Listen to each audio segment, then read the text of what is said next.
en derivadas parciales, o sea, ese segundo grupo que habíamos visto, ¿sí?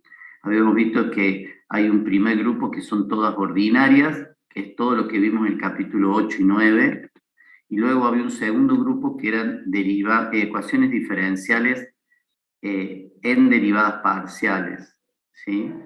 Y para poder resolver esas se utilizan series de Fourier. Pero la serie de Fourier no solo se utiliza en eso como herramienta, sino se utiliza en otras cosas. Los que estudian en ingeniería electrónica lo van a ver varias veces, lo que es serie de Fourier, ¿sí? Así que bueno, lo tienen acá, es corto, es resumido en esta bibliografía, y yo creo que vale la pena, porque para tener una introducción al tema de serie de Fourier está bueno. Bueno, entonces lo vamos a ver ahora. Dice, serie de Fourier. Por medio de la serie de Fourier se puede representar una función como una serie cuyos términos son constantes multiplicadas por funciones seno y o coseno de diferentes frecuencias.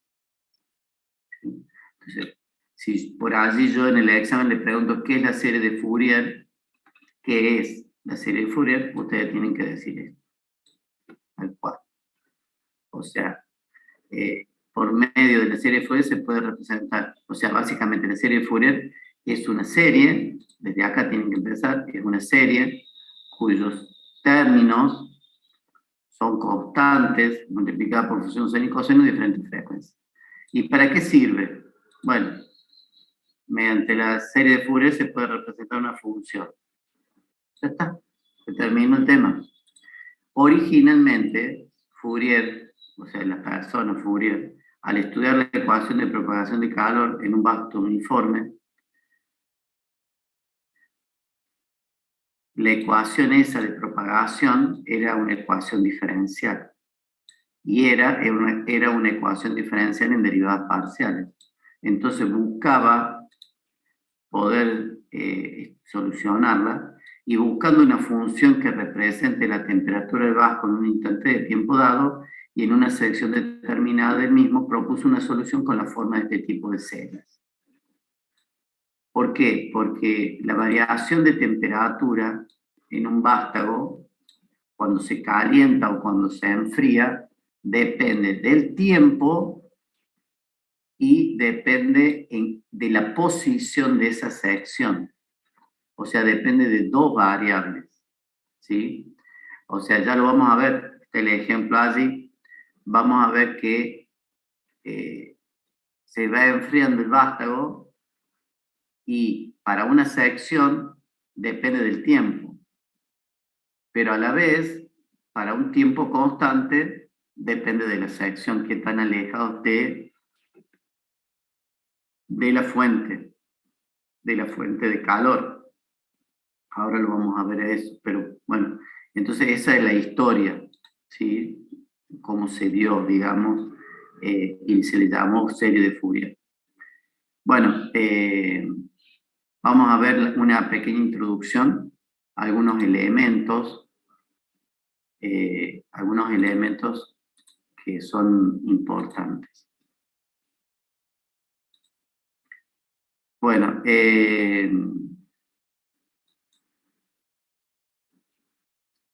introducción. A1, A sub 1, A sub 2, A sub n va a ser una sucesión infinita de números si se conoce la ley que permite calcular cada término A sub n para un n dado. O sea, primero presenta lo que es una sucesión infinita. La definición de lo que es una sucesión infinita. Estos elementos son aislados, no están sumados ni nada, los de una sucesión infinita. Y tenemos que conocer la ley por la cual me permite calcular cada uno de esos elementos. Ahora, cuando a los elementos de una sucesión infinita los pongo como una suma, ¿sí? Los voy sumando entre sí, eso se llama serie numérica. ¿Claro? Siempre y cuando todos esos elementos son parte de una sucesión infinita de números. O sea, la serie numérica se arma cuando se suman todos los elementos de una sucesión numérica. Bueno, el resultado, ¿sí?, de la suma esa de la serie numérica hasta un cierto valor n, eso se llama la suma parcial de la serie, la enésima suma parcial de la serie. Si yo a esa suma parcial de la serie le calculo el límite, para cuando n tiende a infinito, y ese límite existe y me da un cierto valor, se dice que la serie converge a este valor S. Fíjense, este era S sub n. O sea, yo estoy sumando hasta una cantidad de elementos, ¿sí? Desde 1 hasta un cierto valor n de esa cantidad de elementos. Ahora, si le calculo el límite para n que tiende a infinito y me da un valor, ¿sí?, quiere decir que esa serie converge en ese valor. Ahora, si cuando yo le calculo el límite, el valor de S sub n, ¿sí?, tiende a infinito, se dice que la serie diverge para n que tiende a infinito. O sea, el mismo límite de este, si no me da S, no me da un número en realidad, me da infinito, quiere decir que la serie diverge. Esas son herramientas que capaz que ustedes ya las vieron en alguna materia, pero capaz que no. Bueno, después dice la función f de x, ahora cambia de tema totalmente. Si yo tengo una función f de x, o sea, sería una función escalar, ¿sí? Esta es periódica de periodo A, ¿sí?, si el valor de la función en un cierto valor de x es igual al valor de la función en un cierto valor x más a. O sea, si se vuelve a repetir el valor de y, si el valor de y de la imagen se vuelve a repetir en un cierto valor constante, a, ese sería, la función es periódica y además su periodo es A. Eso es cuando una función es periódica, ¿sí? Cuando vuelve a repetirse para un cierto valor de la variable independiente, se vuelve a repetir el valor de i, o sea, el valor de Profe, ¿sí? disculpa que le interrumpa. Hay unos compañeros que dicen que están en sala de espera. Claro, sí, no, ya se cerró el aula. Ah, está bien, ok. Así que no me interrumpan más. Cuando necesiten algo así, pongan en el chat, ¿sí? Profe, una consultita. Entonces, por ejemplo, una función periódica sería una función de seno o una función de coseno, porque tiene, por ejemplo, que es la ondita. Sí, entre esas sí. Entre esas sí. Bueno, y bueno, ese es un tema. Ahora, una función f de x, otro tema, ¿sí?, tiene una discontinuidad ordinaria o finita o de primera especie si en un cierto valor x sub 0 tiene los límites izquierdos y derecho finitos y distintos. Este es otro concepto, ¿no? O sea, Es una función escalar, ¿sí? Y, digamos, tiene lo que se llama discontinuidad ordinaria. La discontinuidad ordinaria se da entonces cuando para un cierto valor de x sub 0, si yo le calculo el límite izquierdo y el límite derecho, ¿sí? Los dos me dan un valor finito. O sea, los dos me dan un valor finito, no me dan infinito en algún lado, alguno de los dos. Me da un valor finito, pero a la vez no son iguales. Entonces hay un salto finito ahí. Eso se llama discontinuidad, pero ordinaria, o finita, como quieran decirlo, o de primera especie. Entonces, la matemática sería así. El límite, ¿sí?, de f de x más epsilon, cuando epsilon tiende a 0, es distinto del límite de f de x sub 0 menos epsilon, cuando epsilon tiende a 0. Geométricamente, en x sub 0, entonces, la función tiene un salto finito. ¿Sí? La función tiene un salto finito. Bueno, ese sería entonces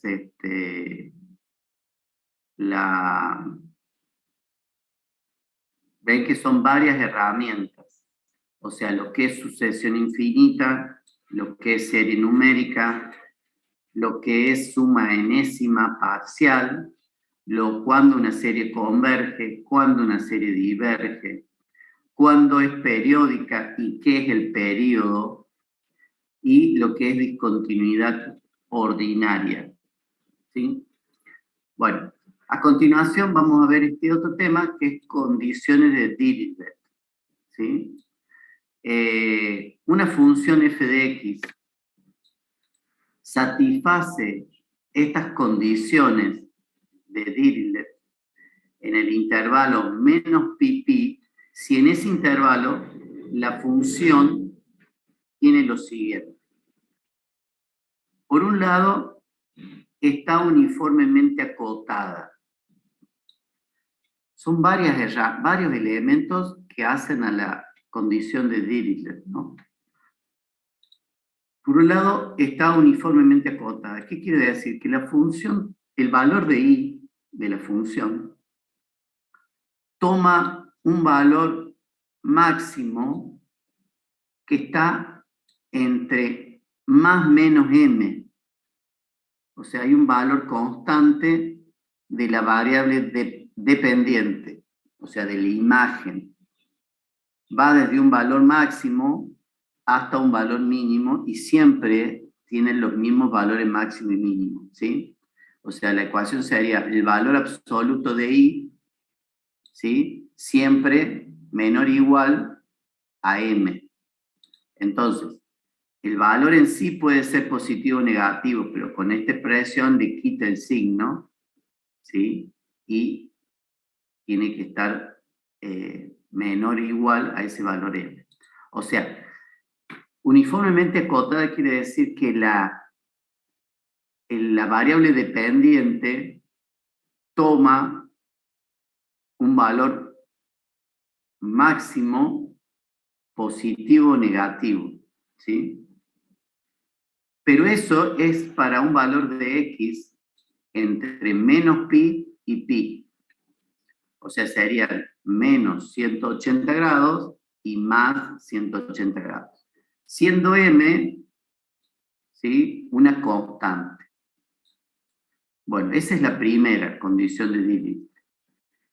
La segunda, no tiene más de un número finito de discontinuidades, y esas discontinuidades son ordinarias o de primera especie. O sea, tiene solamente, o no tiene, ojo, o no tiene, o tiene discontinuidades ordinarias, pero en una cantidad finita. Y la última, no tiene más que un número finito de extremos relativos. Los extremos relativos son los que nosotros vimos en el capítulo 5, no, 5, En el 3. En el capítulo 3 vimos máximos y mínimos relativos, ¿sí?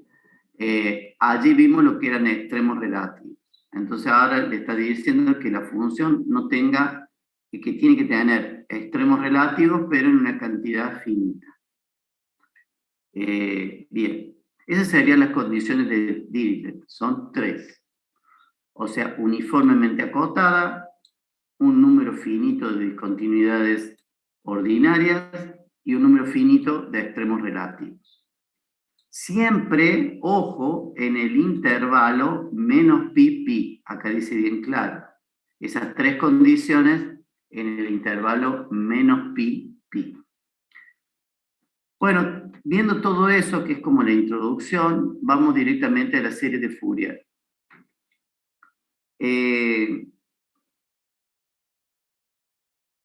Toda función periódica, ¿sí? Fíjense, ya está nombrando toda función periódica. Y acá vimos que era en una función periódica, acá. ¿Sí? Toda función periódica, f de x, de periodo 2pi, que satisfaga las condiciones de Dirichlet en el intervalo menos pi, pi. O sea, tiene que ser periódica. Ahora le encaja que tiene que ser en el periodo 2pi. Acuérdense de eso. Y que además satisfaga las condiciones estas, ¿sí? Se puede desarrollar en serie trigonométrica llamada serie de Fourier. En cualquier punto X de ese intervalo, en el que, ¿cuál intervalo? De menos pi, pi. En el que f sea continua. Resulta lo siguiente. Entonces, esta es la forma, la serie de Fourier, pero fíjense, no se puede aplicar a cualquier situación. La función tiene que ser periódica, de periodo 2pi, tiene que tener las 3 condiciones de Dirichlet, ¿sí? Y se desarrolla para cualquier punto X dentro de ese intervalo, de menos pi y pi. Bien, entonces tenemos, esta es la función original, esta que está acá, no lo puedo marcar, a ver. No, acá no voy a poder marcar.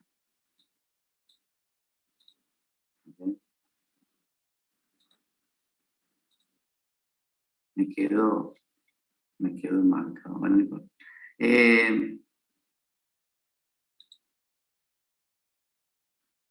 Lo voy a hacer. Si hace control y arrastra, va a poder resaltar todo. Lo voy a hacer entrar, pero saben que hay un tema que yo vengo viendo hace ya 3 semanas, que la gente entra media hora antes de terminar la clase. Entonces no puede ser, es una chiste. Yo no le llevo la punta a esas cuestiones, pero hay gente que está entrando, falta media hora para terminar la clase. No puede ser, es un chiste. Yo no le llevo la punta a eso, pero bueno. Así que bueno, lo voy a hacer entrar, son 6, le voy a tomar nota. ¿Cómo se va a llamar pizarro Arduino? ¿Ven? Pizarro Arduino se llama. Bueno.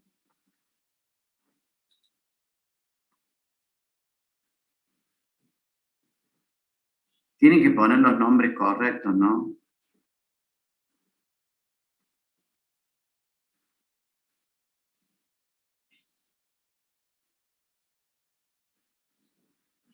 Bueno, creo que ahí están todos entrando. A ver, esta última.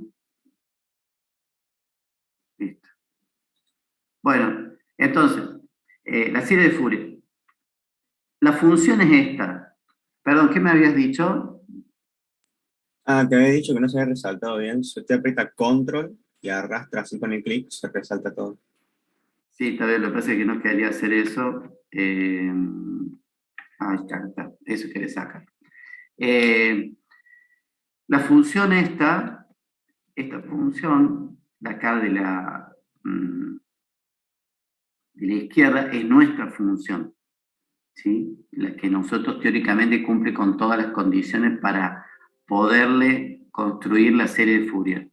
Y estas, de este lado, de la derecha, sería, de la derecha del signo igual, sería la serie de Fourier. Eso quería aclarar. Bueno, entonces fíjense, es A sub 0 sobre 2. Allí ese A sub 0 es un elemento de sucesión infinita, ¿no?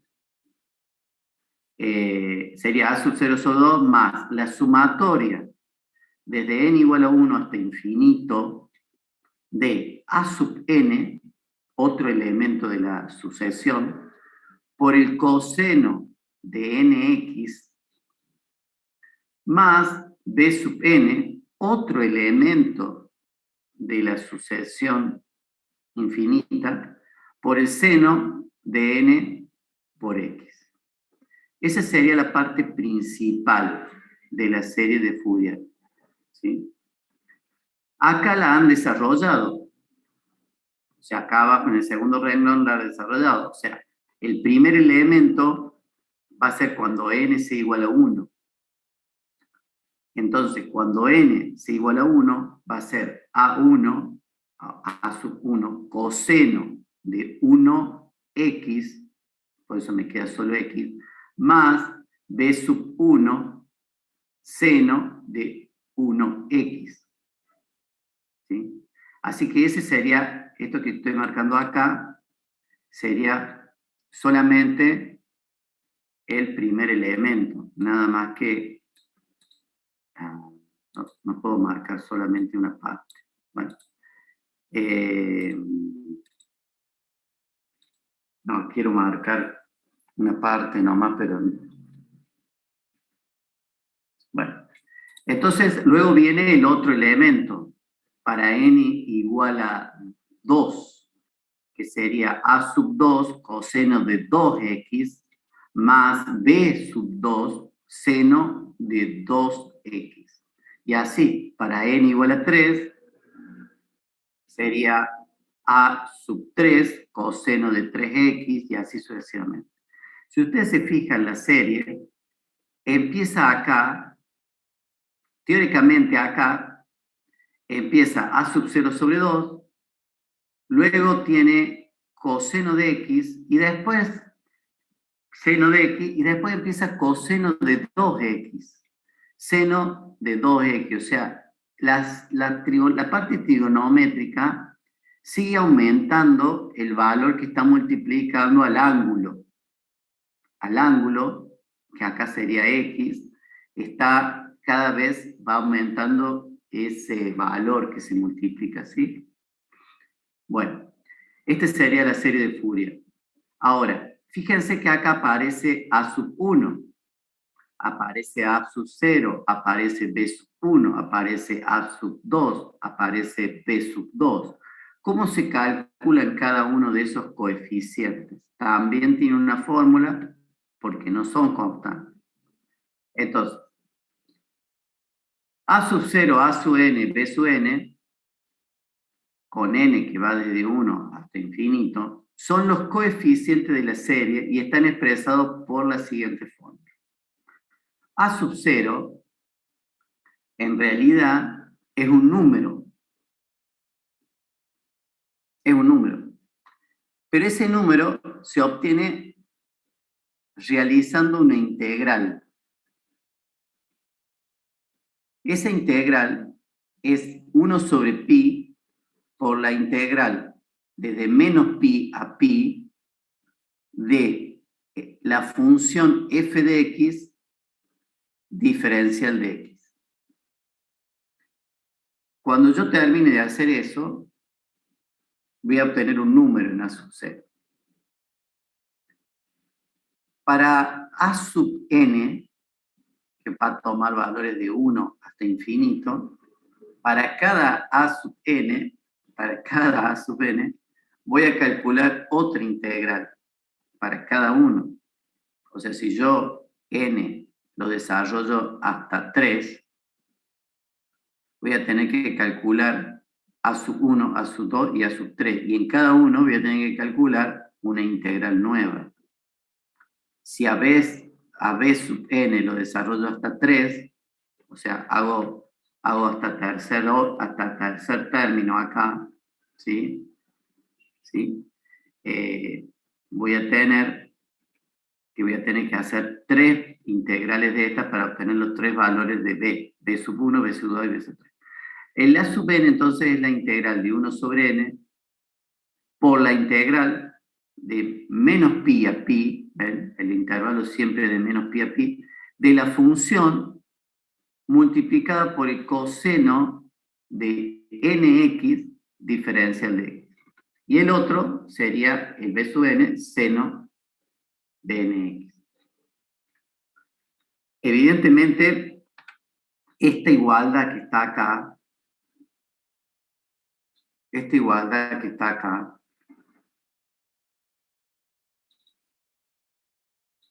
a ver un momentito. Quería ver una cosa.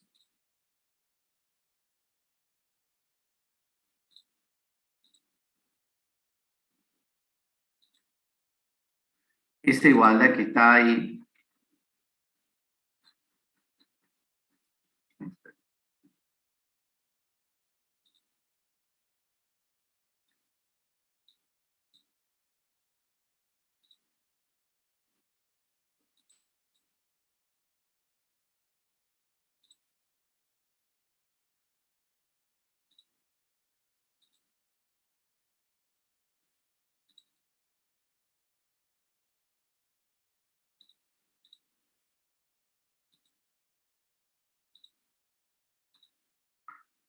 esa igualdad que está allí, acá, si yo no desarrollo hasta n infinito, no es una igualdad. ¿Está claro?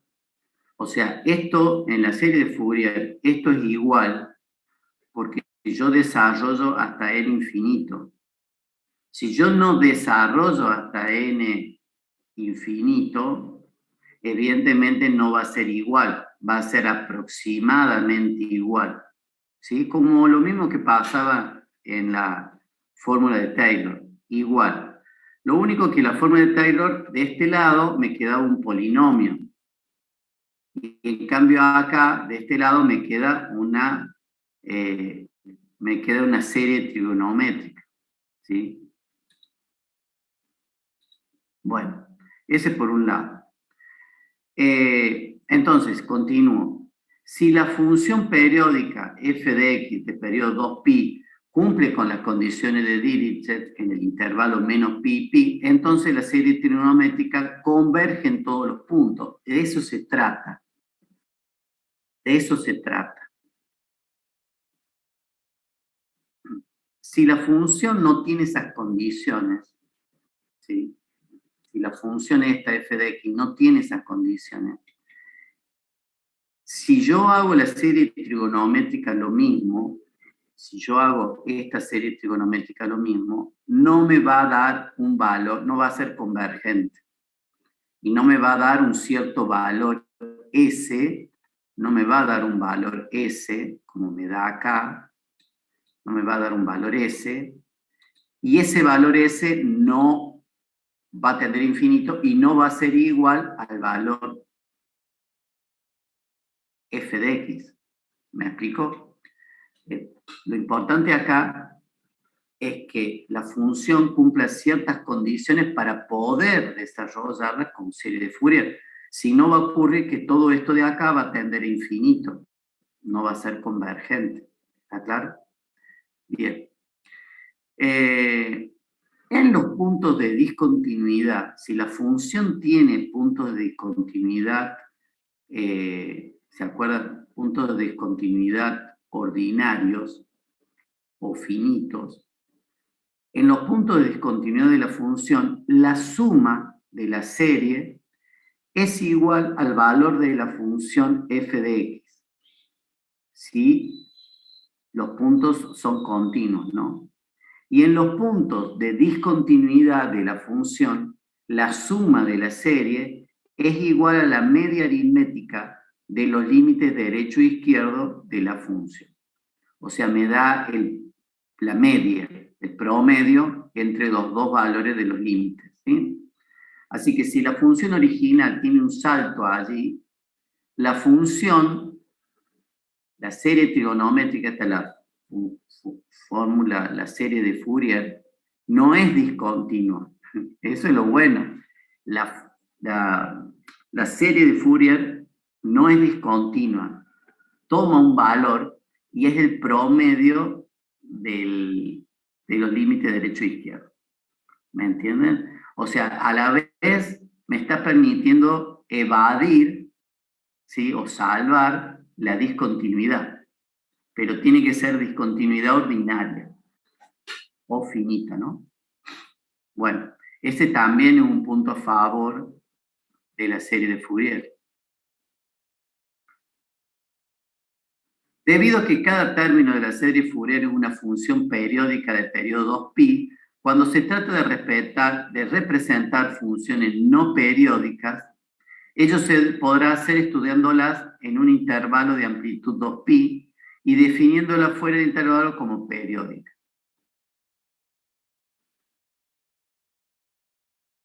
¿Sí? O sea, inclusive se puede representar funciones no periódicas. Acá lo que está explicando es que si hay una función que no es periódica, ¿sí? Se puede estudiarla solamente en un intervalo, ¿sí? Nada más, y definirla como si fuera periódica. O sea, la cortamos a la función y nos quedamos solamente con 2π nada más. O sea, desde menos pi a pi, que sería 2π, y no la estudiamos más allá. O sea, te está diciendo que inclusive si no son periódicas, también la podemos estudiar, pero entre menos pi y pi. ¿Sí? Eso también es interesante.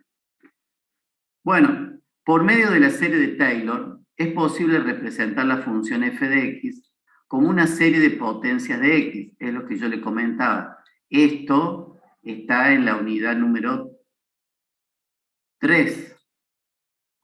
Nombra la serie de Taylor. Es posible representar la función f de x como una serie de potencias de x, pero exige que f de x sea continua e infinitamente derivable. Estas eran las condiciones que nosotros ya habíamos leído en la unidad 3.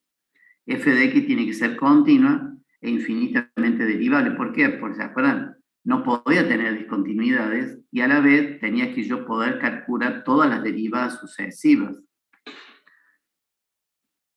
En cambio, dice,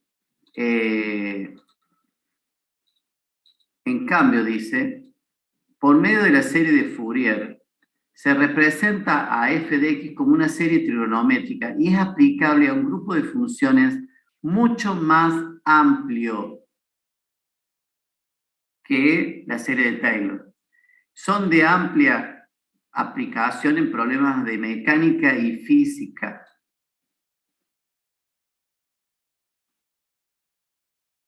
Yo entiendo que todo esto para ustedes es un hablando mal, ¿no? Pero si ustedes están estudiando ingeniería, por lo menos esto tienen que saber que existe, ¿sí? Y saber que hay una herramienta que hace eso, ¿sí? Hay una herramienta que hace eso. Yo hace unos años trabajaba, yo siempre trabajé en la industria y trabajaba en una empresa que fabricaba instrumentos de medición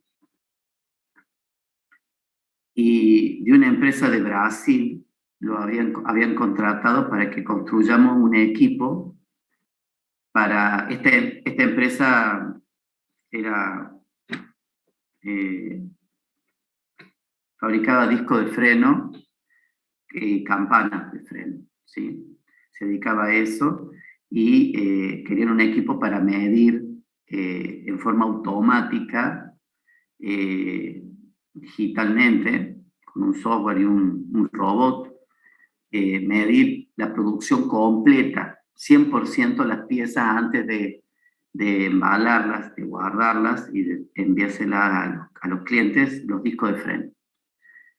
Entonces, el disco de freno tiene una característica en la pista de frenado, tiene una característica específica de deformación, ¿sí? Entonces, esa característica generalmente la primera que ponen es paralelismo, condiciones de paralelismo, condiciones de planitud, ¿sí? O sea, digamos, son características máximas y mínimas. O sea, no tiene que desviarse de un plano teórico, la superficie de frenado, donde pisa la pastilla de freno, más de cierto valor. Supongamos, no sé, más o menos 5 centésimos. Así era la especificación que venía históricamente para un disco de freno, ¿sí? O sea, no desviarse de un valor teórico, más o menos un cierto valor de milímetros, que son centésimas de milímetros. Esa es la especificación histórica, pero después ellos eran un fabricante especializado de discos de freno y empezó a venir una especificación que hacía a que cuando la pastilla toma contacto con la superficie, evidentemente que frene igual, pero genera un sonido y genera una vibración en el tren delantero. Entonces, por más que cumplía con esa tolerancia, a la vez tenía que tener otra condición más, que era un tema de armónicas, ¿sí? Un tema de armónica. O sea, decía el plano, en la tercera armónica no tiene que superar la amplitud más de tanto. Y en la quinta armónica no tiene que superar más de tanto. Imagínense, nosotros no teníamos idea de lo que estaba hablando, pero querían hacer algunas cosas raras ahí, tomar el valor, miren lo que querían hacer, tomar el valor máximo, es la tolerancia a la primera,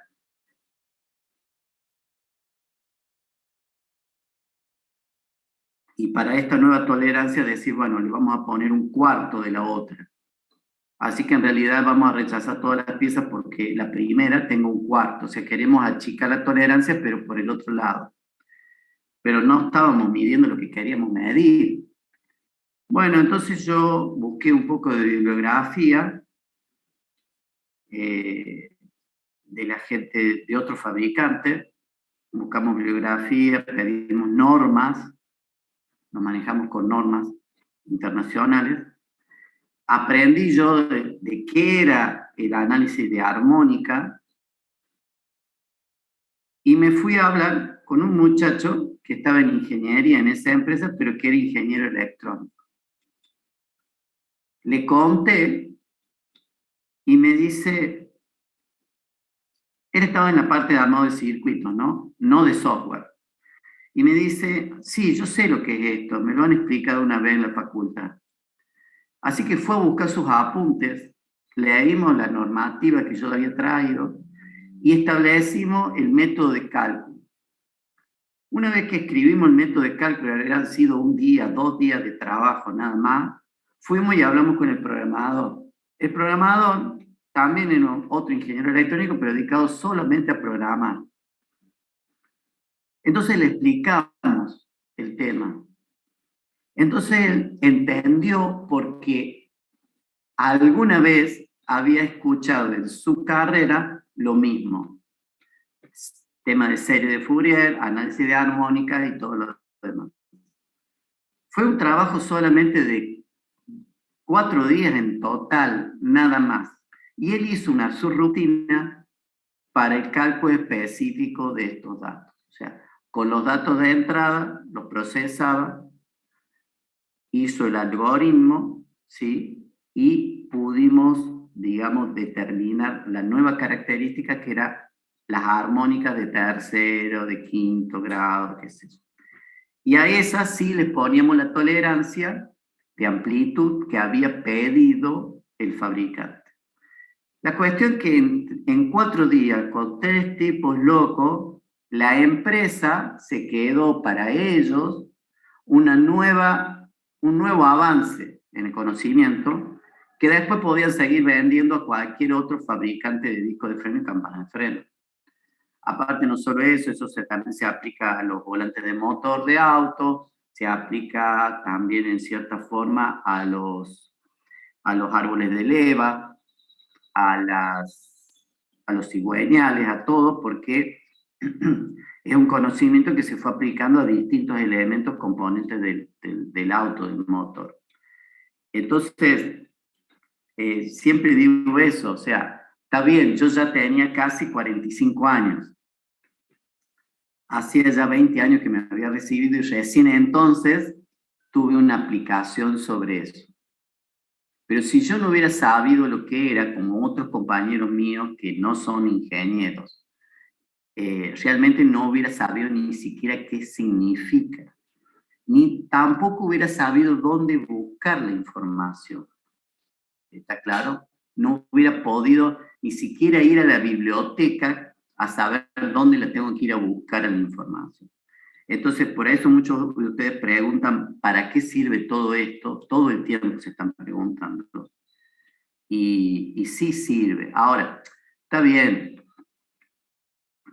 Si yo trabajara en una empresa, no sé, qué sé yo, si digo que estoy trabajando soy ingeniero y trabajo en una empresa comercial, evidentemente es probable que nunca lo tenga que utilizar. Capaz que esta herramienta la utilice para hacer análisis de mercado o alguna otra cosa, pero también está la actitud. Ustedes cuando se reciban con todo este conocimiento, también está el tema de la actitud de ustedes, la actitud de innovar, de usar su conocimiento para innovar algo donde ustedes están trabajando. ¿Está claro? Eso se va a dar con los años. Cuando ustedes se afiancen en su profesión, se sientan confiados donde están, van a empezar tendrían que tener esa actitud de tener presente lo que aprendieron en la facultad e ir innovando en los procesos donde ustedes están trabajando, presentando alguna propuesta, diciendo quiero hacer esto, quiero mejorar esto, a través de este conocimiento de alguna materia que les ha dado la carrera. ¿Sí? Entonces, por eso les explico cómo fue el proceso. Fue querer arreglar algo. Los dueños de la empresa, la dirección de la empresa querían hacerlo así nomás. Y evidentemente nos íbamos a topar con un problema. Cuando el equipo esté entregado, el cliente iba a empezar a hacer estudios y no le iba a dar los resultados. Entonces, evidentemente nos iban a devolver el equipo. ¿Sí? Pero fue todo así, sin mucha planificación. Nos topamos con un problema y empezamos a desarrollarlo en función de las cosas que teníamos. Así que, bueno, ese es un ejemplo y se dio con este tema que estamos viendo, esta unidad.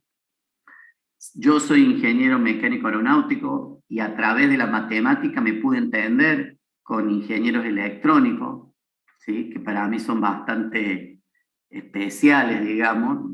La verdad que no. Yo soy de la vertiente más mecánica y el ingeniero electrónico hasta tiene otra forma de pensar diferente, digamos. Y nos pudimos entender y llevar una solución, ¿sí? Y que una solución que ahora esta empresa, después de 20 años, todavía la tiene en sus programas y la vende y la vuelve a revender y todo lo demás. Ya nos fuimos todos de ahí, los 3 ingenieros ya no estamos más en esa empresa. Uno de ellos se fue a Renault, estuvo mucho tiempo trabajando en Renault para los proyectos nuevos de vehículos de Renault, y es docente, ahora es docente también del UTN, así que son cosas muy lindas. Es más, ellos dos, los 2 ingenieros electrónicos, tenían solamente no más de 4 años de recibido, ¿sí? O sea, estaban estudiando la última parte de ingeniería o estaban ahí 3, 4 años, 5 años de recibido, no más. Yo ya tenía mis 10 años de recibido, o 20 años de recibido. Pero bueno, todo esto se lo cuento porque por ahí puede ser un poco clarificador, ¿no? ¿Qué tipo de instrumentos? Nosotros fabricamos, en esa empresa se llamaba Infas, o se llama todavía Infas, está acá en Villa Adela, y fabricaba instrumentos para la industria automotriz. En una época fue muy importante la empresa. O sea, uno iba, por ejemplo, a la planta de Volkswagen de Brasil y entraba y había máquinas hechas en Infas, pero a montones. Eh, también en México, en Volkswagen de México, en General Motors de México. General Motors tiene 4 plantas en México, pero plantas gigantescas. Y ahí la empresa ha vendido equipos en Brembo también, otra multinacional, en Metaldyne, otra multinacional que fabrica bielas, todo lo que es industria automotriz, acá Volkswagen de Córdoba, Scania de Tucumán, Fiat de acá, o sea, muchas empresas necesitan instrumentos de medición para controlar la producción, ¿sí? Y son equipos que son muy caros, con mucha tecnología, o sea, hay software, hay automatismo neumático, hidráulico, hay manejo de PLC, programas de computación, de cálculo, hay la parte mecánica, hay que fabricar los componentes especiales, o sea, hay que hacerlos fundir, hay que hacer los modelos de fundición, fundirlos, soldar, mecanizar, rectificar, armar todo, hacer pruebas, ensayos finales, ensayos parciales antes de terminar de armar todo. Luego viene el cliente, ensayan los equipos en planta y luego se entrega el material, hay que hacer exportación, hay que hacer embalaje, toda la logística. Por ejemplo, para mandar un cajón grandote a México, hay que hacer importación, exportación temporaria, hay que trasladar gente, hay que buscar hoteles, hacer toda la logística, seguros. Ahora ya no es la empresa que era antes, pero antes era una empresa que tenía todo ahí adentro. O sea, había un área de calidad, un área de ingeniería mecánica, un área de ingeniería electrónica, un área de ingeniería de software, hacían desarrollos propios, había un área de ventas, un área de recursos humanos, un área de importación, exportación. O sea, era una empresa grande hecha chiquitita, no más de 100 personas. Y la verdad que sí, era impresionante el laburo, era una cosa pero de loco. Está bien, así me pasaba más de 12 horas allá adentro. Así que, pero bueno, eso ya terminó, yo ya me dediqué a otra cosa. Bueno, seguimos con esto. Así que bueno, tengan en cuenta esto que le está hablando este viejo ya, porque son cosas que son ciertas, son cosas concretas que a mí me han pasado. No es invento. Bueno, acá dice, por ejemplo, fíjense lo que dice, vibraciones sonoras y mecánicas, la propagación de corrientes eléctricas y ondas telegráficas, conducción de calor, etc. ¿Sí? Esas son las aplicaciones de la serie trigonométrica, serie de Fourier. Bueno, después dice, determinación de los... ¿Qué hora es? ¿Hagamos un recreo? Sí, hagamos un recreo antes de entrar con este tema, hagamos un recreo de 10 minutos. 10 minutos le pido y, o sea, volvamos a las 9:20. Volvemos a las 9:20 y continuamos con este tema. Bueno, profe.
Bueno, continuamos.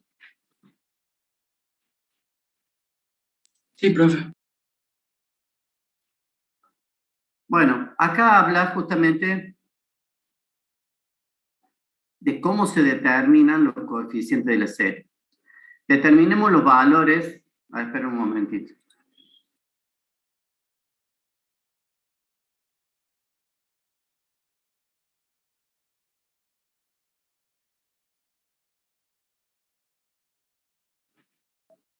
Bueno, dice, determinación de los coeficientes. Determinemos los valores del coeficiente A sub 0, A sub n, B sub n, enunciados en 2, 3 y 4. Recordemos la resolución de la siguiente integral nos servirán de referencia para el cálculo del coeficiente de la serie. Entonces, acá hay una serie de cálculos que ya están calculados, ¿ven? Desde la integral de menos pi a pi de seno de nx por coseno de kx, diferencial de x igual a 0, esta otra igual a 0, esta otra igual a 0. Fíjense, lo importante acá es que la integral, esto ya se estudió en su momento, ¿no es cierto? Esta otra integral es igual a pi, esta otra igual a 0, esta igual a pi, ¿sí? O sea, seno de nx por seno de kx es igual a seno cuadrado de nx, la integral de eso da pi. Por ejemplo, para n distinto de k, y para este n igual a k, ¿sí? Y así sucesivamente. Para resolver esas integrales se aplican lo que es propiedades trigonométricas, ¿no? El producto del coseno de dos ángulos es igual a esto, el producto del seno de dos ángulos es igual a esto, el coseno cuadrado de un ángulo es igual a esto, y así, ¿sí? Entonces, para calcular el coeficiente A sub 0, sabíamos que era igual a esto, ¿no? El coeficiente, calculamos esta integral. Acuérdense, A sub 0 era igual a esto. 1 sobre pi, la integral de menos pi a pi, de f de x por diferencial de x. Entonces, acá, bueno, ya desarrolla la integral, ¿sí? Y dice, para calcular el coeficiente A sub 0, integramos ambos miembros de la igualdad 1 dentro de los límites de menos pi a pi. La integral de la función del primer miembro es igual a la suma de las integrales de los términos del cero. Entonces, de ahí viene la fórmula esta. A sub 0 igual a 1 sobre pi, la integral de menos pi a pi de f de x por diferencial de x. O sea, por allí no es necesario saber exactamente esto, ¿sí? Ni tampoco por allí saber exactamente cuál es la ecuación, pero tener una idea que hay un coeficiente A sub 0, hay y los A sub n y B sub n. Bueno, acá está el cálculo del coeficiente A sub n en general, que es la fórmula que vimos antes. Y acá está el cálculo del coeficiente B sub n, ¿sí? Entonces acá hay un ejemplo. Dice, desarrollar la función f de x igual a x, o sea, y igual a x. Esta es una función y igual a x, ¿sí? Eso es. En serie de Fourier, en el intervalo menos pi a pi. O sea, el valor de x va de menos pi a pi, o sea, 180, menos 180 grados más 180 grados. Determinemos los coeficientes de la serie. Una aclaración, yo digo de 180 a más 180, en realidad x está en radianes, ¿no? Ojo que son, o sea, si yo la tengo que trabajar en radianes, ¿sí?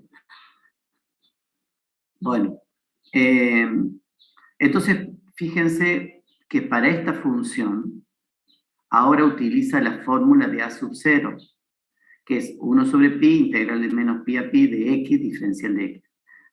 Fíjense, ahí iba f de x, ¿sí? O sea, y. Entonces, eso es igual a x, porque esa es la función, ¿sí? Entonces, reemplazo ahí la función, e integro y me da 0. Hago barro y me da 0. Para A sub n pasa lo mismo. Ahí va I, ¿sí? Entonces, aplico la fórmula esta, que es la que vimos de A sub n, y me da 0. Fíjense que me da 0 para cualquier valor de A sub n, porque en teoría yo tendría que calcular el A sub 1, el A sub 2, el A sub 3, el A sub 4, ¿sí? O sea, en teoría acá me tendría que dar una expresión donde me permita calcular todos los A sub que sea. Pero me da 0, o sea, quiere decir que todos los A sub n van a ser igual a 0. En este caso, de esta función igual a x. Ahora, los b sub n, aplico la ecuación, integro, aplico barro, ¿sí? Y fíjense lo que me da. Me da que b sub n es igual a menos 1 por n a la más 1 por 2 sobre n. O sea, quiere decir que todos los b sub n, b1, b2, b3, b4, va a tener un valor.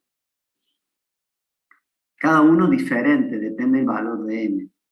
O sea, esto sí voy a tener b1, b2, b3, va a ser todo diferente. En este, todos eran iguales, son iguales a 0. Para calcular A sub n y B sub n se integró por partes. O sea, acá está explicando, ven que hay dos integrales. Se integró por partes, y además recordar que, bueno, el coseno de pi es igual al coseno de menos pi, y el coseno de n pi es igual a 1 para n par, y coseno de n pi es igual a menos 1 cuando n es impar. Bueno, por lo tanto, si ya tengo A sub 0, A sub n, B sub n, lo único que me falta, o sea, tengo estos tres, tengo todos estos tres conjuntos de valores, me falta desarrollar.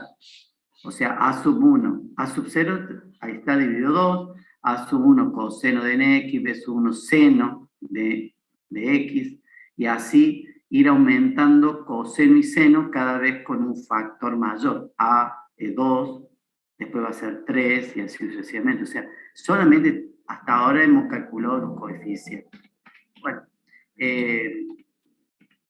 Bueno, termino de calcular acá y establece la serie.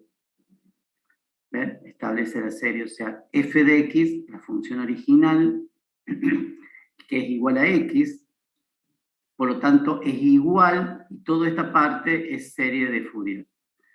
¿Sí? Así que sería, el A sub 0 vale 0, así que sería 0 dividido 2, 0, por eso es que no aparece acá, y aparece el primero, que sería A sub n vale 0, o sea, todos los A sub n van a ser 0, ¿sí?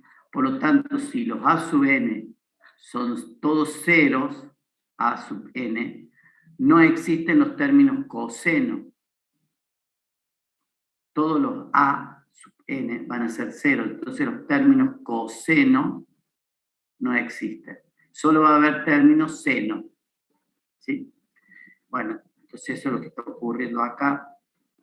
Entonces, ven, me queda seno de x, seno de 2x, seno de 3x, seno de nx, multiplicado por los coeficientes b sub n. Estos son los coeficientes que me queda b sub n. Bueno, sacando factor común me queda esta. O sea, en definitiva, yo puedo, esta función lineal, la puedo representar en serie de Fourier como serie trigonométrica desde entre menos pi y pi, de esta forma. ¿Sí? En este caso la serie tiene solamente términos senos, como veremos más adelante. Ello se debe a que f de x es una función impar. Al ser una función impar, solo me va a quedar términos seno nada más. Bueno, esto es la serie. O sea, la serie solamente la estamos desarrollando entre menos pi y pi. Básicamente es esto lo que está ocurriendo. Nosotros vamos a tener algunos términos acá de seno de x. Acá vamos a tener términos de seno de 2x. Acá seno de 3x. O sea, el periodo, la frecuencia, va cambiando. Va cambiando, ¿sí? Está armado con un montón de ondas. Esas ondas tienen distintas frecuencias, ¿sí? Entonces, básicamente es esto. Esta es la función original, es una recta. Uno de los términos, el primero de los términos, es igual a 2 seno de x. Y es este que está acá. Es este que está acá.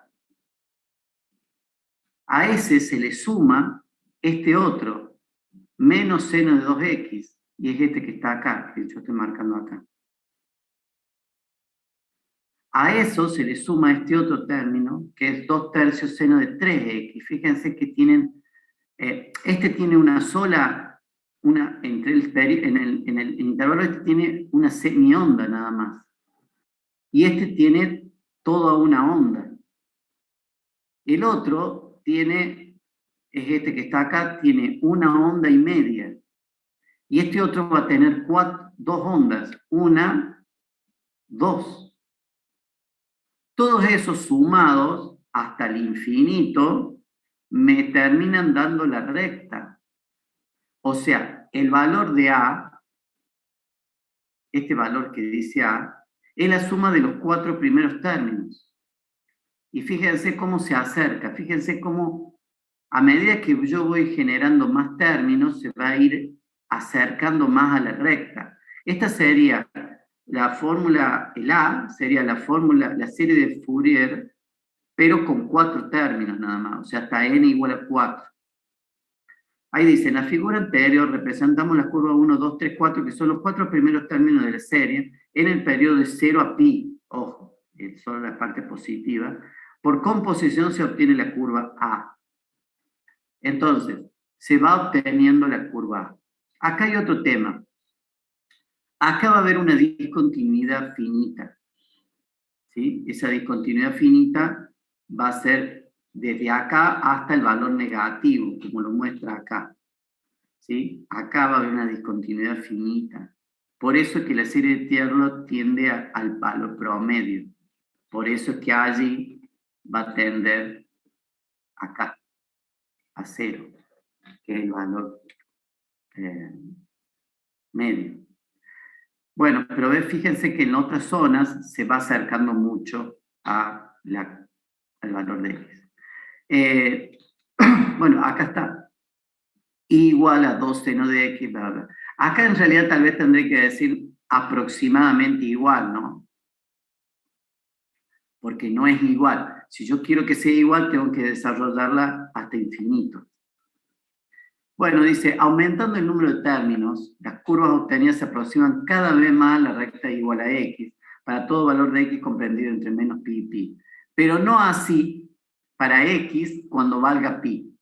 Cuando x valga pi, acá, y menos pi, del otro lado, hay una discontinuidad allí, ¿sí? Y la serie me da la media aritmética de los límites izquierdo y derecho.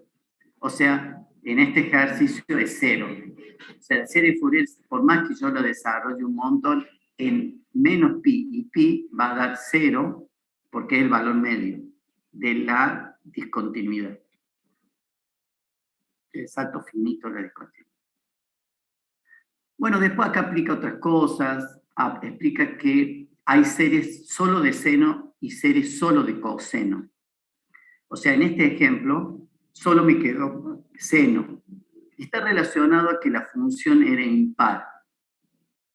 Cuando la función es impar, me da solo funciones seno. Y cuando es par, me da solo funciones coseno. ¿Sí? Entonces acá desarrolla ese concepto. ¿Sí? Vean, acá desarrolla cuando la función es impar, ¿sí?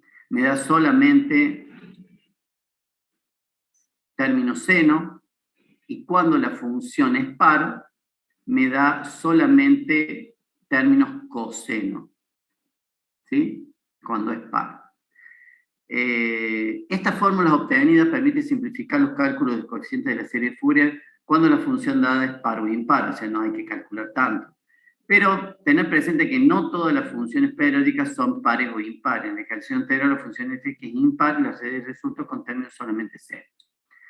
Bueno, pero ¿se acuerdan que para la serie de Fourier la condición era que tuviera un periodo de 2π? O sea, que sea periódica de periodo 2π. ¿Qué pasa cuando la serie de Fourier, la función no tiene periodo 2π, sino tiene periodo 2L en general? Cuando tiene un periodo diferente hay que hacer un cambio de variable. ¿Está claro? Hay que hacer un cambio de variable y aplicar la serie de Fourier, haciendo un cambio de variable. Así que sí se puede aplicar a funciones periódicas de periodo que no sea 2π, pero hay que hacer un cambio de variable. Solo acuérdense de eso, ¿sí? Acuérdense de ese tema. Pero después hay que volver la variable atrás. ¿Está claro? O sea, hay que acordarse de volver la variable atrás. Acá hay un ejemplo, ¿sí? Hay un ejemplo que desarrolla la serie de Fourier para un periodo de 2L, ¿sí? De esta función. Bueno, ahí está el ejemplo. Si lo quieren ver, véanlo. Pero lo importante acá es saber eso, que la condición inicial es para 2π. Si la función no tiene un periodo de 2π, se hace un cambio de variable. Acá esto también es importante en el sentido de que la serie de Fourier tiene una forma trigonométrica, pero también tiene una forma exponencial. Y es justamente a través de algo que ya vimos, que era la fórmula de Euler. La fórmula de Euler la vimos para funciones de segundo orden homogéneas. ¿Se acuerdan cuando daba las raíces complejas? Me daban exponentes complejos y yo a través de la fórmula de Euler pasaba a digamos, seguía siendo complejo, pero en forma trigonométrica. Entonces acá la usa al revés. La expresión trigonométrica la pasa a exponencial compleja, ¿sí? La usa al revés a la fórmula de Euler. Entonces me queda esta expresión matemática de la serie de Fourier como exponencial compleja. Se utiliza en algunas situaciones, ¿no? Bueno, solamente eso. Y acá están los coeficientes. ¿Sí? Bien. Bueno, y acá está el resumen de lo que es la serie de Fourier.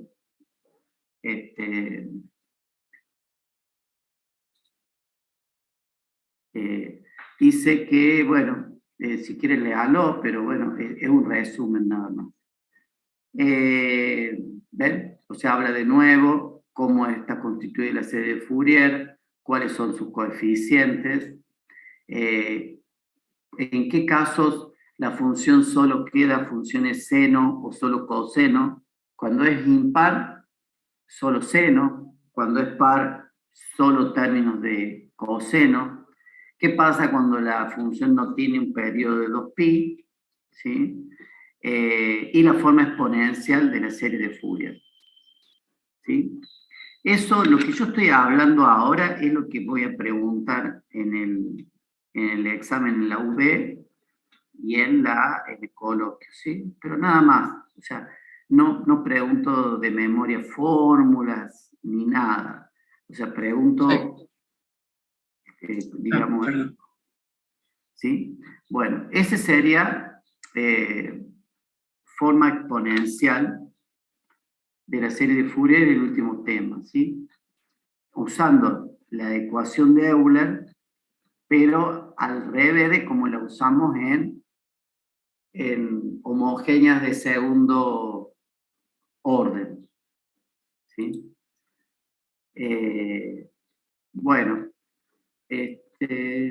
bueno, ahí termina el tema, esta unidad. Así que tengan en cuenta, creo que la clase esta está grabada también, y les cargué todas las clases grabadas de la unidad 9. Tienen las clases grabadas puestas en el Drive de la unidad 9. Bueno,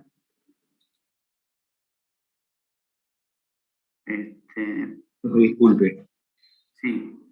una pregunta sobre el ejercicio anterior, el ejemplo que vimos. ¿Presenta una discontinuidad finita porque no hay la función coseno? ¿O tenga la función coseno o seno independientemente, sí o sí va a haber una discontinuidad finita? Claro, ¿te acordás que no sé si estoy compartiendo allí? No, ya dejé de compartir. Acá, en el ejemplo ese, lo que ocurre es que en realidad no es periódico la función. Acuérdate, la función esta, y igual a x, no es periódica. Entonces, lo que yo la estoy estudiando solamente en el intervalo menos pi pi.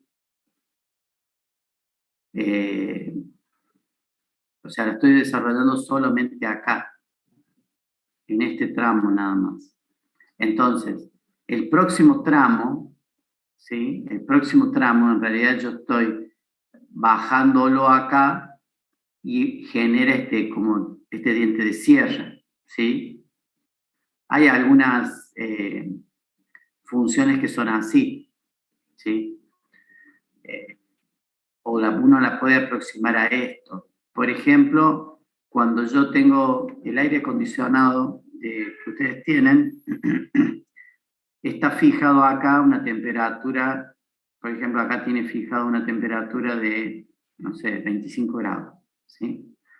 Entonces, el aire acondicionado, digamos, va trabajando, se prende, enfría y luego corta. Cuando corta, la temperatura comienza a aumentar paulatinamente, supongamos de forma lineal, y en algún momento, cuando la temperatura llega a 25 grados, vuelve a prender y vuelve a bajar la temperatura. Se corta el aire porque ya alcanzó un valor y vuelve nuevamente. O sea, este ciclo son ciclos que ocurren en la normalidad, digamos, ¿sí? Entonces, son estudiados por medio de la serie de Fourier. Ahora, a nadie le importa en sí qué pasa acá, ¿está claro?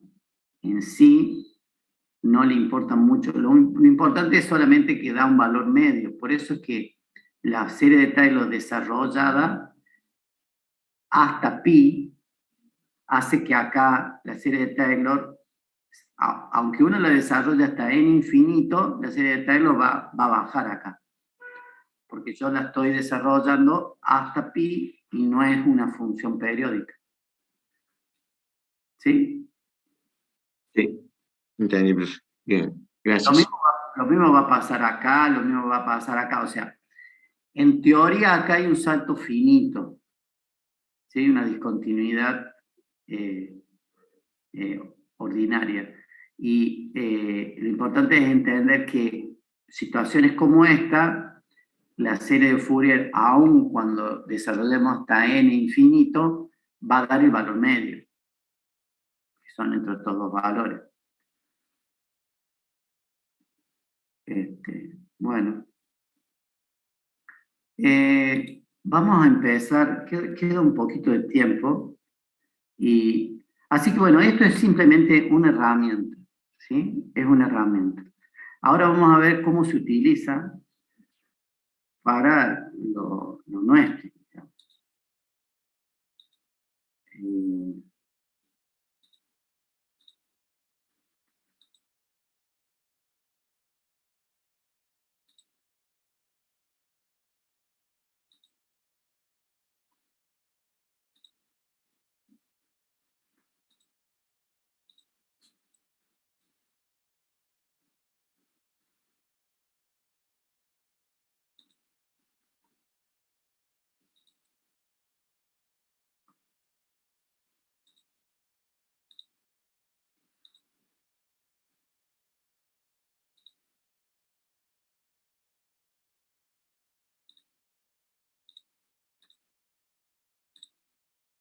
Bueno, ese es el capítulo 11, que lo vamos a terminar de ver el lunes. No creo que podamos verlo todo hoy. El capítulo 11 habla de ecuaciones diferenciales con derivadas parciales. ¿Sí? Volviendo al tema, voy a activar el otro apunte.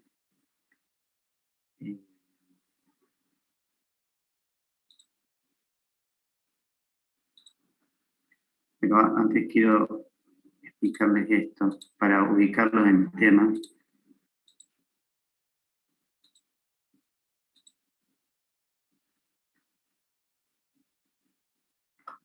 Nosotros tenemos este esquema.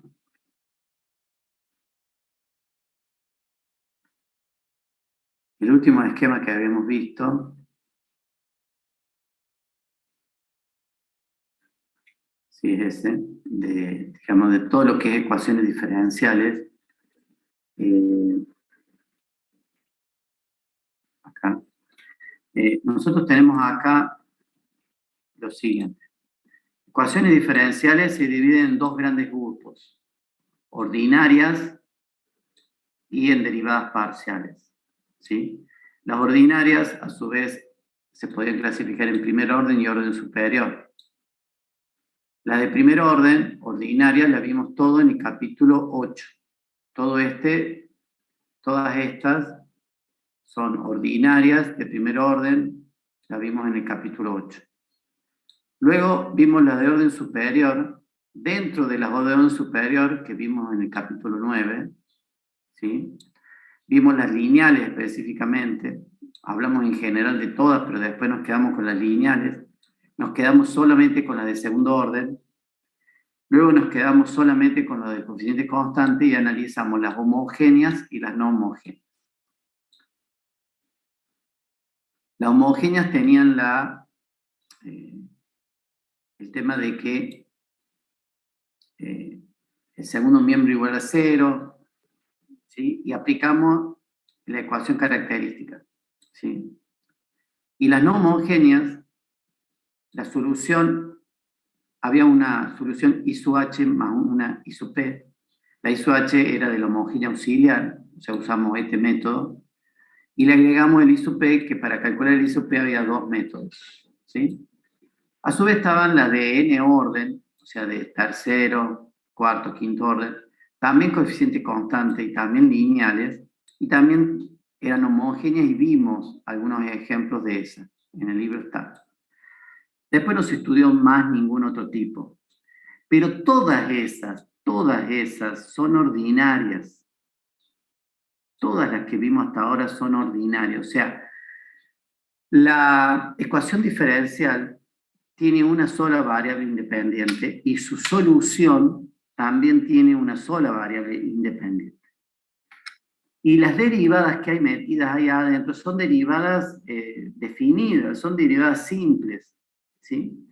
Ahora vamos a empezar a estudiar derivadas parciales, de ecuaciones diferenciales en derivadas parciales. ¿Y qué son?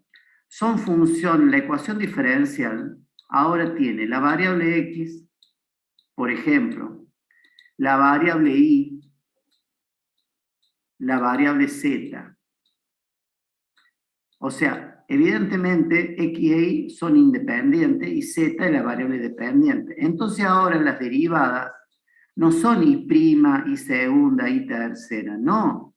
Aparte de ser z, vos vas a poder tener una z de x, o sea, la derivada parcial de z con respecto a x, y la misma derivada parcial del mismo orden, pero z con respecto a y.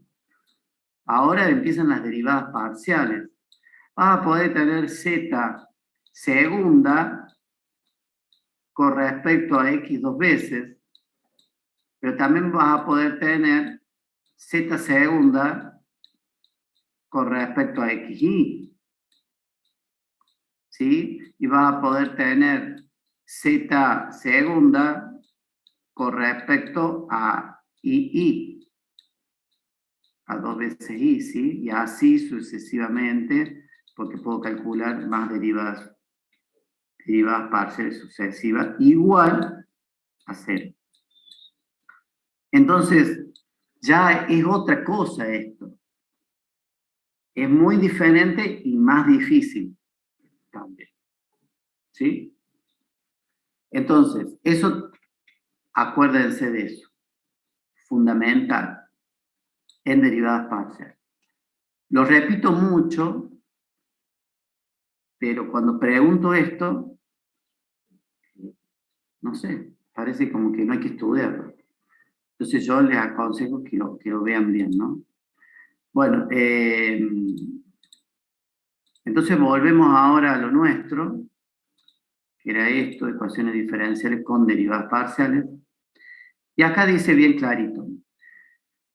Son aquellas ecuaciones que contienen una función de varias variables independientes y algunas de sus derivadas parciales. ¿Ves? Ya empieza a hablar no de derivadas, sino de derivadas parciales. Entonces, por ejemplo, en el caso de una función de dos variables independientes, una ecuación diferencial con derivadas parciales de primer orden es de la siguiente forma. Este sería una ecuación diferencial con derivadas parciales de primer orden, donde se tiene dos variables independientes, x e y. Entonces, como es de primer orden, solo tienen las derivadas de primer orden, z con respecto a x y la derivada de z con respecto a y. ¿Sí? Esa sería una ecuación diferencial. Esta sería una ecuación diferencial con derivadas parciales de segundo orden. Entonces, es la que yo le había escrito. Tienen x, y y z. X, y variables independientes, z variable dependiente, y tengo las derivadas de primer orden y las derivadas de segundo orden. ¿Sí? Entonces, de nuevo, si yo les llego a preguntar qué es una ecuación diferencial con derivadas parciales, ustedes me tienen que decir lo siguiente. Es una ecuación que relaciona varias variables independientes, la variable dependiente y sus derivadas parciales de distinto orden. Es la misma definición que vimos antes, simplemente que le van metiendo las palabritas, que hay varias variables independientes y derivadas parciales. Eso es lo que me tienen que decir. ¿Sí? O sea, busquen la descripción de lo que era ecuación diferencial ordinaria y vayan cambiándole las palabras. ¿Sí? No tienen una variable independiente, sino son dos o más variables independientes, y no son derivadas, sino son derivadas parciales. Bueno, eso es con respecto a lo que son las ecuaciones diferenciales. Con respecto a cómo se resuelven. La resolución de una ecuación diferencial de este tipo, ¿cuántas veces, esa de primer orden, cuántas veces voy a tener que integrar para resolverla? 2 veces, como mínimo. No. ¿Por qué? Una vez. Ah, una vez, pero estaba bien de abajo. Me confundí. Esta, Cada vez así ya serían 2 veces. tener que integrar, ¿sí? Voy a tener que integrar 2 veces. Pero el tema de las ecuaciones diferenciales ordinarias, yo integraba una vez y me daba una constante arbitraria. Por cada vez que integraba me daba una constante arbitraria. El problema acá es que yo cada vez que integre, ¿está claro? Me va a dar una función arbitraria. Una función arbitraria que es una función arbitraria en la otra variable. Me va a dar una función arbitraria en la otra variable. Si yo estoy integrando con respecto a una variable, integrando la ecuación diferencial, me va a dar una función arbitraria con respecto a la otra variable. Porque si hago el camino inverso de integrar, cuando derive, esa función que depende de la otra variable se hace 0. Y está bien. Por eso es que son más difíciles estas. Por eso dice, resolver estas ecuaciones diferenciales Representa mayores dificultades que resolver ecuaciones diferenciales ordinarias, pues la solución general de esta contiene constante arbitraria, las de ordinaria. En cambio, en las ecuaciones diferenciales con derivadas parciales aparecen funciones arbitrarias. No siempre es posible obtener la solución general de las ecuaciones diferenciales con derivadas parciales. No siempre. ¿Sí? Entonces acá tenemos algunos ejemplos. ¿Sí? Hay algunos ejemplos. Esta, por ejemplo, es una ecuación diferencial. Fíjense que ya le está diciendo que es una derivada parcial, o sea, la derivada parcial de z con respecto a x, o sea, ustedes ya se están imaginando que hay otra variable y, independiente. Y eso es igual a 0. Entonces, cuando ustedes integren eso, van a encontrar algo. Están integrando con respecto a x. Pero seguramente, al integrar eso, les va a quedar, la derivada tiene que dar 0. Al integrar con respecto a x, seguramente la función es toda de y. La función original z, que después van a derivar para llegar acá, como la derivada con respecto a x le dio 0, por lo tanto z, que es el que están buscando ustedes, es toda función de y. Piensen en esto. Si esta es la solución general de esta, ahora yo la derivo, hago la derivada parcial de esta con respecto a x, y está bien, me da 0. Por lo tanto, la función buscada, todo depende de y. Y justamente phi de y es una función arbitraria. O sea, cualquier función va a cumplir, cualquier función phi de y va a cumplir con esta ecuación diferencial. Z no tiene que depender nada de x, porque justamente la derivada parcial da 0. ¿Ves? Al integrar con respecto a x, nos garantiza que phi no es función de x, pero puede serlo de y. Y la función esta de y puede ser cualquiera, porque la condición, la única que me han dado es esta. Después, por supuesto, están las condiciones de frontera y las condiciones iniciales, no se preocupen. Después se puede definir bien cuánto vale phi de y. Lo mismo pasa al revés, si me dan derivada parcial de z con respecto a y, la solución va a ser z igual a chi de x, donde chi de x es una función arbitraria. Ya estamos en la hora. Así que bueno, con esto continuamos el lunes. Ustedes tienen este material, si quieren pueden ir leyéndolo, no hay ningún problema. Y yo les voy a cargar las grabaciones de la unidad 10 y 11. Y nos vemos el lunes para la última clase. Y podría ser también clase de consulta. Nos vemos. Genial, profe, nos vemos. Vamos. Chao, profe. Buen fin de semana.